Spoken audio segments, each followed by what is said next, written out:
ஒரு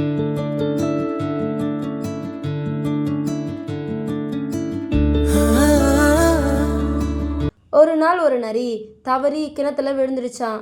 யாராவது வந்து என்னை காப்பாத்துவாங்க அப்படின்னு காத்துட்டு இருந்துச்சான். ஆனா ஒருத்தவங்க கூட அந்த பக்கம் வரவே இல்லையாம். அதனால அந்த நரி சாப்பிடவும் முடியாம தூங்கவும் முடியாம தண்ணிக்குள்ளேயே தவிச்சிட்டு இருந்துச்சான்.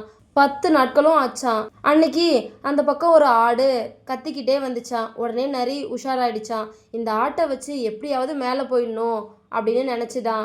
அந்த ஆட்டை அண்ணன் இங்க வாயேன் அப்படின்னு அன்போட கூப்பிட்டுச்சான். கிணத்துலேருந்து வந்த குரலை கேட்டு ஆடு எட்டி பார்த்துச்சான். என்ன நரியாரே, தவறி விழுந்துட்டீங்களா அப்படின்னு கேட்டுச்சான் ஆடு. அதுக்கு நரி, சேச்சே, நானாவது விழுறதாவது, நான் வேணும்னு தான் கிணத்துக்குள்ளே இறங்கினேன். இந்த கிணத்துல இருக்க தண்ணி ரொம்ப சுவையாக இருக்கு, நீ வேணா இறங்கி வந்து குடிச்சு பாரேன் அப்படின்னு சொல்லிச்சான். ஆடு கொஞ்சம் கூட யோசிக்காம உடனே கிணத்துக்குள்ளே குதிச்சுச்சான். நரியே, இந்த தண்ணீர் சுவையாக இருக்குன்னு சொன்னேன், அப்படி ஒன்றும் இல்லையே, உன்னை நம்பி வந்தேன் பாரு, இப்போ எப்படி வெளில போகிறது அப்படின்னு கேட்டுச்சான். அதுக்கு நரி, முதல்ல நான் உன் மேலே ஏறி வெளில போகிறேன், அதுக்கப்புறம் நான் கையை கொடுக்குறேன், என் கையை பிடிச்சி நீயும் மேலே வந்துடு அப்படின்னு சொல்லிச்சான். ஆடும் சரின்னு சொல்லிச்சான். ஆடு மேலே ஏறி நரி வெளில போச்சான். போனதுக்கு அப்புறம் ஆடு, இப்போ கையை கொடு, என்னை சீக்கிரமா காப்பாத்து அப்படின்னு சொல்லிச்சான். அதுக்கு நரி, உன்னை நான் எப்படி காப்பாத்துறது, எதை செஞ்சாலும் விவேகமா புத்திசாலித்தனத்தோட செய்யணும், இப்பயாவது புரிஞ்சுக்கோ, நான் வரேன் அப்படின்னு சொல்லிட்டு நரி கிளம்பிடுச்சான். தன்னோட முட்டாள்தனத்தை நினைச்சு ஆடு ரொம்ப வருத்தப்பட்டுச்சான். இதோட இந்த கதை முடிஞ்சிருச்சு. யாராவது நம்ம கிட்ட அன்பா பேசினா அவங்கள உடனே நம்பிடக்கூடாது, நல்லா யோசிக்கணும். அதுதான் இந்த கதை நமக்கு சொல்லுது.